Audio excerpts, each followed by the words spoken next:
Olá, vamos agora dar um rápido passeio na história do rádio.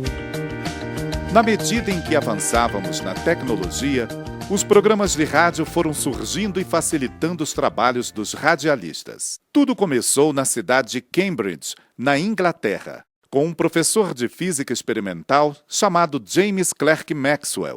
Ele havia demonstrado teoricamente a provável existência das ondas eletromagnéticas. Aqui no Brasil, o padre gaúcho Roberto Lendel de Moura construiu vários aparelhos importantes para a história do rádio. Os aparelhos possibilitavam a telefonia com fio, telefonia sem fio, telegrafia fonética sem fio, onde duas pessoas puderam se comunicar sem serem ouvidas por outras. As invenções contribuíram para a evolução do rádio, e o que era apenas telegrafia sem fio, algo bastante útil para a época, começaram a surgir mais novidades, como a invenção do circuito elétrico sintonizado, de Oliver Lodge, que possibilitou selecionar a frequência desejada. E a válvula triodo inventada por Lee Forest e von Lieben, da Alemanha, deu mais um passo para a evolução. E para amplificar e produzir ondas eletromagnéticas de forma contínua, a invenção coube ao americano Armstrong. Já o alemão Heinrich Rudolf Hertz fez saltar faíscas através do ar, que separavam duas bolas de cobre. Por causa disso, os quilociclos passaram a ser chamados de quilohertz. Nos Estados Unidos, foram anos de pesquisas até Lee de Forest instalar a primeira estação estúdio de radiofusão em Nova York. Então aconteceu o primeiro programa de rádio conhecido. Eram conferências, música de câmara e gravações. Surgiu também o primeiro registro de radiojornalismo, com a transmissão da apuração dos votos para a eleição do presidente dos Estados Unidos. A era do rádio começa então a partir de 1919. Surge o primeiro microfone de maior qualidade conseguida por engenheiros da Westinghouse. Fabricando aparelhos de rádio para as tropas da Primeira Guerra Mundial, a Westinghouse, meio que por acaso, fez nascer a radiofusão. Quando a guerra acabou, havia sobrado um estoque enorme de aparelhos encalhados. Foi para evitar o prejuízo que ela instalou uma antena enorme na fábrica para transmitir música aos habitantes do bairro, conseguindo com isso se livrar dos aparelhos encalhados. Despontava então o rádio no Brasil, e a inauguração da radiofusão surgiu com uma série de comemorações ao centenário da independência. O pai do rádio brasileiro foi Edgar Roquette Pinto. Ele convenceu a comprar os equipamentos que transmitiram o discurso do presidente Epitácio Pessoa na Praia Vermelha, no Rio de Janeiro, e fundou a primeira estação de rádio brasileira chamada Rádio Sociedade do Rio de Janeiro, hoje conhecida como Rádio MEC. Só tem um detalhe: os ouvintes eram associados e pagavam mensalidades para manter a emissora. O tempo passou. E o Brasil, já com 29 emissoras de rádio, transmitiam óperas, músicas e textos instrutivos. E o primeiro jogo de futebol ao vivo começava a ser transmitido por Nicolau Tuma.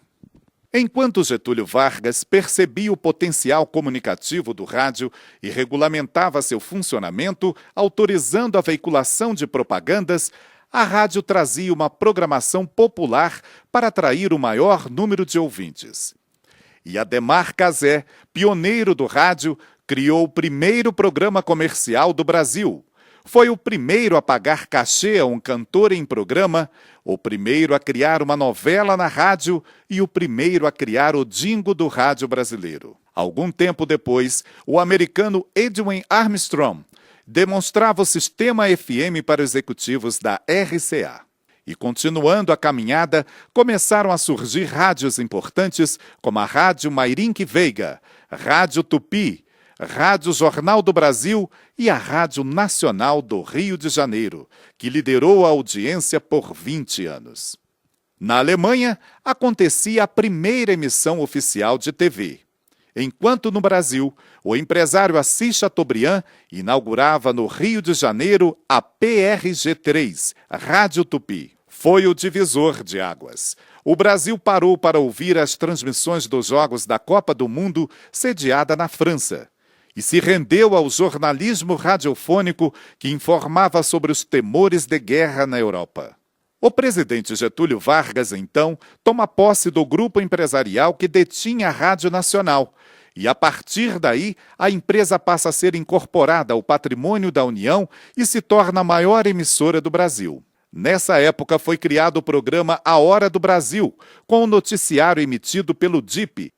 Hoje, o programa recebe o nome de A Voz do Brasil, que à época foi criado por Armando Campos, amigo de infância de Getúlio Vargas. Como nada é por acaso, a intenção do programa era colocar as ideias do presidente para a população escutar e, assim, serem influenciadas a favor do governo. Começava então o boom dos noticiários, do humor e das novelas nas rádios no Brasil, como a que por 3 anos, Em Busca da Felicidade, era transmitida pela Rádio Nacional do Rio de Janeiro. Depois veio outro sucesso como O Direito de Nascer. Também entra no ar o primeiro jornal de São Paulo. Como noticiário brasileiro dos mais importantes, tivemos o grande jornal Falado Tupi e o Repórter Esso, apresentado por Romeu Fernandes, que anunciou o ataque de aviões da Alemanha à França durante a Segunda Guerra Mundial. Nomes como Chico Anísio, Abelardo Barbosa, famoso Chacrinha, começaram na rádio. As gravadoras de fita magnética apareceram e ajudaram as rádios a fazerem suas programações sem ser ao vivo. Surge na Rádio Nacional o programa humorístico Balança Mas Não Cai, o mais ouvido do país, e dele fazia parte o ator Paulo Gracindo. Na Rádio Record, o locutor esportivo Geraldo José de Almeida narrava o jogo inteiro do time do São Paulo, que estaria viajando pela Europa. No final da partida, um resultado que chocou os torcedores. O São Paulo havia perdido de 7-0. No dia seguinte, a rádio anunciou que tudo era mentira. O jogo nem tinha acontecido. Tudo não passava de uma brincadeira do dia 1º de abril. O rei da voz, Francisco Alves, morria em um desastre de automóvel.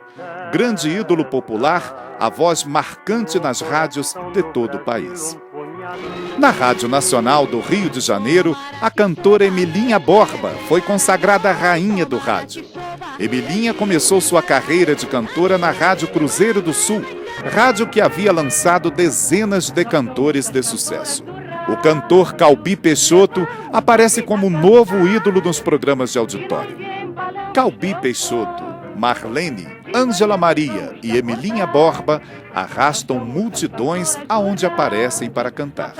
As transmissões de rádio em praças públicas têm a presença de milhões de pessoas em todo o país, principalmente quando o Brasil foi campeão mundial de futebol na Suécia. Novo estilo de cantar suave também surge no lugar do vozeirão. Era a bossa nova chegando com os sucessos de Tom Jobim, Vinícius de Moraes, João Gilberto e outros.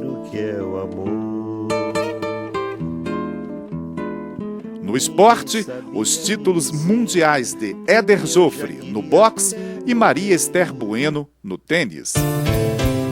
A rádio digital não é a mesma rádio da internet.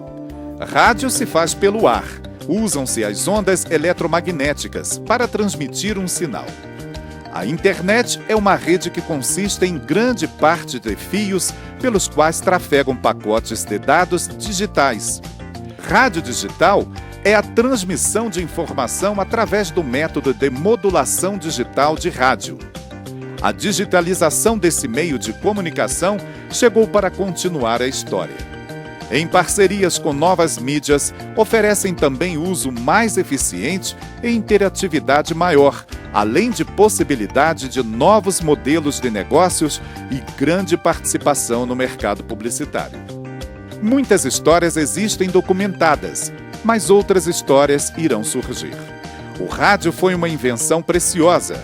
A história do rádio será a cada época contada de maneira diferente, porque a história do rádio não vai parar por aqui.